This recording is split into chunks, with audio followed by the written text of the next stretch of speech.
Baik, Assalamualaikum warahmatullahi wabarakatuh. Perkenalkan, kami dari kelompok 8 yang beranggotakan Nurdin, Zawafi Niadha, Indah Matasari, Hafizah Rami Zulafri, dan Kholik Zidan Walid. Nah, pada kesempatan ini kami akan memperkenalkan bisnis kami, yakni Vanis Healthy Resto and Food Stalls. Yang pertama itu adalah pendahuluan. Untuk latar belakang dari masalah yang akan dibahas, itu adalah di Indonesia sendiri terdapat berbagai jenis sampah. Nah, sampah yang sudah bertumpukan itu 41%-nya itu berasal dari food wastage. Nah, untuk sampai saat ini belum ada solusi nyata yang diberikan oleh pemerintah ataupun warga. Nah, sehingga dari kami itu mengangkatkan suatu solusi, di mana solusi ini berupa kedai makanan yang mengolah food wastage, di mana food wastage ini merupakan tergolong pada food loss. Nah, untuk food wastage itu sendiri terdiri atas dua. Yang pertama adalah food waste, yakni ini merupakan makanan yang siap dikonsumsi oleh manusia. Contohnya, makanan sisa di restoran, di kafe, dan sebagainya. Yang kedua itu adalah food loss, di mana food loss ini merupakan bahan pangan yang masih mentah dan tidak diolah menjadi bahan makanan, menjadi makanan. Nah, contohnya itu adalah bagian sayur dan buah yang tidak digunakan saat memasak. Nah, di mana pada kesempatan ini kami akan membuat kedai makanan yang berbasis food loss. Yang kedua, itulah profil bisnis. Untuk deskripsi umum, Vanis Resto and Food Stalls itu merupakan industri pengolahan makanan yang memanfaatkan sisa bahan makanan. Nah, Vanis itu merupakan berasal dari gabungan dari nama-nama pemilik bisnis, dan resto dan food stall itu merupakan gambaran bahwa produk yang dihasilkan akan dipasarkan melalui restoran dan food stalls. Nah, di mana Vanis Resto and Food Stalls itu bertekad untuk selalu menjaga dan meningkatkan kualitas produksi setiap harinya. Hal ini dilakukan dalam rangka memegang teguh identitasnya sebagai salah satu produsen makanan sehat yang dapat menikmati baik seluruh masyarakat Indonesia. Yang selanjutnya yaitu visi dan misi. Visinya yaitu mewujudkan sebuah perusahaan makanan yang sehat yang dapat memanfaatkan bahan sisa makanan. Untuk misi yang pertama, menghasilkan makanan yang sehat dan bergizi serta alami. Kedua, memudahkan masyarakat khususnya pekerja kantoran dan mahasiswa dalam mendapatkan makanan yang sehat dan bergizi. Mengedukasi masyarakat bahwa sisa makanan dapat diolah menjadi bahan yang bergizi dan sangat baik untuk dikonsumsi. Menjadikan usaha yang ramah budget dan lingkungan, menjalin hubungan saling menguntungkan dengan pihak-pihak yang berkontribusi terhadap kemajuan usaha. Tujuannya yang pertama social value, yaitu untuk memberikan lapangan pekerjaan untuk masyarakat sekitar dalam menjalankan bisnis. Yang kedua financial value, yaitu mendapatkan keuntungan dari penjualan Vanis Resto dan Food Stall. Yang selanjutnya ada struktur organisasi, yaitu yang pertama memiliki seorang pemimpin dengan 3 buah bidang di bawahnya, yaitu bidang pemasaran, bidang keuangan, bidang produksi, serta 1 admin untuk grafis. Selanjutnya analisis bisnis. Yang pertama yaitu faktor pendukung, marketable, sustainable, efektif dan efisien, industri makanan variatif, lokasi yang strategis, profitable, serta ramah lingkungan. Selanjutnya itu faktor penghambatnya, yaitu kurangnya investor, kurangnya SDM yang kreatif dan kompeten, dan kurangnya food loss yang masih segar. Selanjutnya itu analisis SWOT. Yang pertama itu ada strength atau kekuatan, di mana ide ini tergolong baru sehingga membuat masyarakat tertarik. Dapat mengurangi food loss dan harganya terjangkau.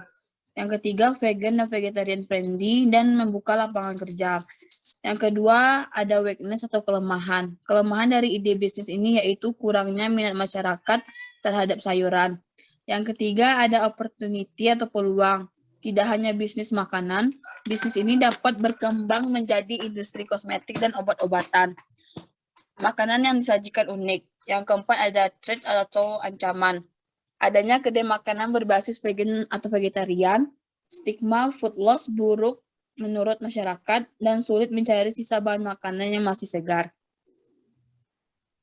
Selanjutnya itu aspek produksi. Yang pertama itu ada fasilitas dan peralatan.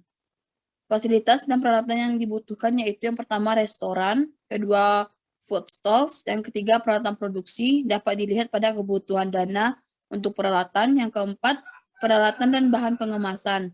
Pada makanan kering, kemasan berbentuk pouch yang berbahan dasar kertas tahan air.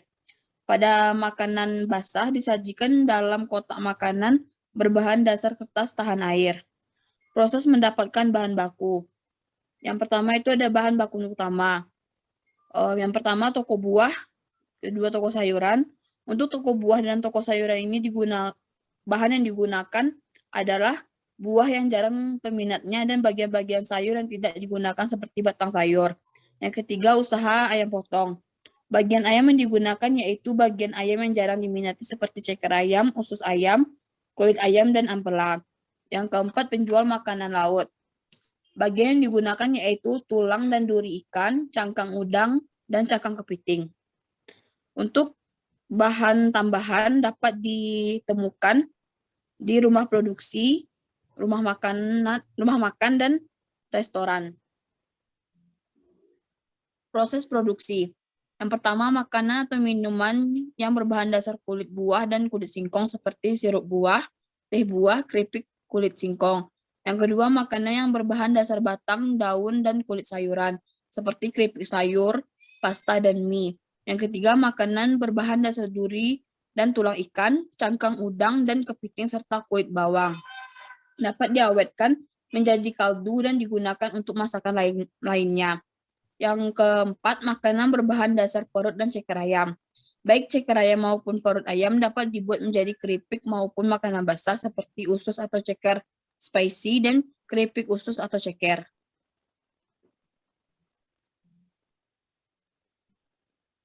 Kontrol kualitas. Yang pertama, mencatat bahan apa yang diperlukan dalam proses produksi. Yang kedua, mendatangi tempat penyedia bahan baku agar menjamin produk yang dihasilkan dapat terjamin kebersihan dan kualitasnya. Yang ketiga, melakukan pengontrolan pada bahan baku mulai dari pembelian, pembersihan, dan penyortiran dari bahan baku. Yang keempat, memantau proses produksi oleh bagian produksi mulai dari kebersihan pengolahan, penggorengan atau proses memasak produk, pengemasan, serta penyortiran produk yang gagal dan yang berhasil. Yang kelima, memantau kualitas makanan ringan oleh ahli gizi. Yang keenam, memantau proses pengemasan agar produk yang ditawarkan terjamin kebersihannya dan terbebas dari kecacatan saat pengemasan. Selanjutnya adalah pasar dan pemasaran. Yang pertama adalah strategi pemasaran. Ada beberapa strategi pemasaran yang dapat dilakukan. Yang pertama, mengedukasi masyarakat mengenai food loss. Yang kedua adalah pemasaran secara langsung atau offline. Bisa dilakukan di restoran, di food stall, di retailer partner, di dekat tongkrongan mahasiswa. Yang ketiga adalah pemasaran secara tidak langsung atau online.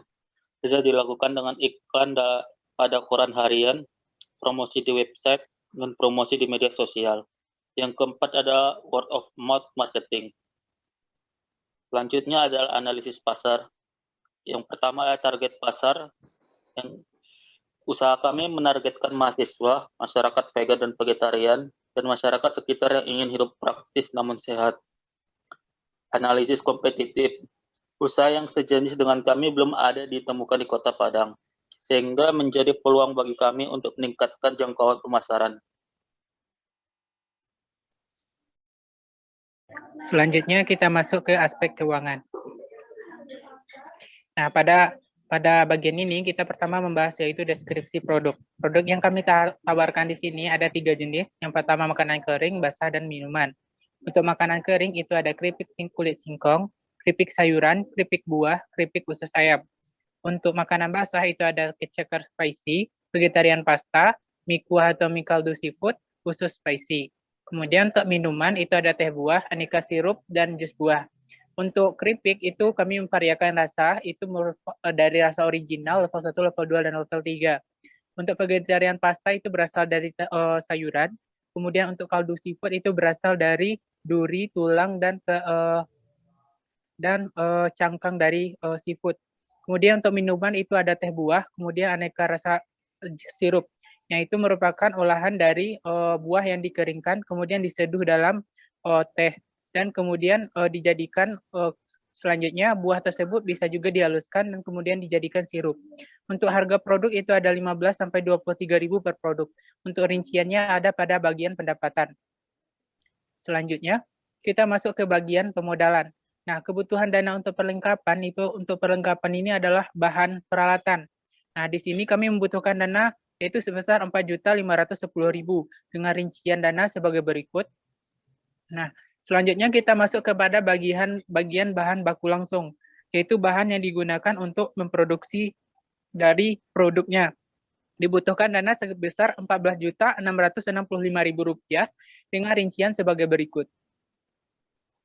Selanjutnya, kita masuk ke bagian biaya tenaga kerja langsung. Di sini kami mempekerjakan 5 orang pekerja dengan gaji per bulan yaitu Rp2 juta per masing-masing orangnya, sehingga didapat total harga untuk gaji dari pekerja yaitu 10 juta per bulannya.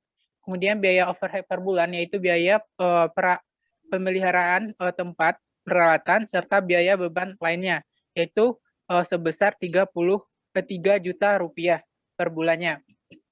Dari uraian di atas, kita dapat menyimpulkan untuk harga pokok produksi per produk dan harga pokok penjualan per bulan. Untuk harga pokok produksi yaitu jumlah dari biaya bahan baku langsung, biaya tenaga kerja langsung, sama biaya overhead, yaitu Rp27.665.000. Kemudian total biaya yang dibutuhkan yaitu harga pokok produksi ditambah dengan biaya barang setengah jadi, kemudian biaya barang jadi. Totalnya untuk pemodalan dari bisnis kami yaitu Rp32.175.000. Nah, dari biaya ini kita dapat menghitung berapa laba dan rugi dari usaha kami. Untuk kisaran pendapatan kami selama sebulan, kami mentargetkan sebagai berikut. Untuk harga per produk dapat dilihat pada tabel sebelah kiri, kemudian target penjualan per hari, per bulan, dan total pendapatan per bulan yaitu Rp42.420.000 kotornya. Kemudian dihitunglah laba atau rugi penjualan selama sebulan, di mana laba kotor kami itu merupakan penjualan bersih dikurang dengan harga pokok produksi, yaitu Rp14.755.000. Kemudian total laba atau rugi kami yaitu dikurang dengan beban operasional. Karena beban operasional kami di sini tidak ada, maka laba dan rugi kami itu bersihnya itu keuntungan kami Rp14.755.000. Nah, dari uraian ini kita dapat mentargetkan BEV, kapan modal kita kembali lagi. Nah, BEV ini kita menggunakan 3 metode, yaitu pertama metode terburuk, dengan setengah dari laba pendapatan, dengan tercapai pada ke-5 bulan pertama sejak melakukan penjualan. Kemudian untuk metode normal itu dengan harga penjualan bulan pertama, didapat di bulan ketiga sejak penjualan. Kemudian untuk analisis metode BEV terbaik yaitu dengan menaikkan penjualan sebanyak 25% dari penjualan normal. Nah, kemudian didapatlah pada bulan kedua sejak melakukan penjualan. Nah, dari uraian di atas kita dapat menghitung alur kas atau cash flow dari bisnis Vanis kami. Nah, yaitu harta lancar, harta tetap, hutang modal dan pendapatan, beban-beban lainnya, nah, dikepajakkan 2%, didapatlah total saldo akhir kami yaitu Rp177.800.400. Yang terakhir adalah penutup.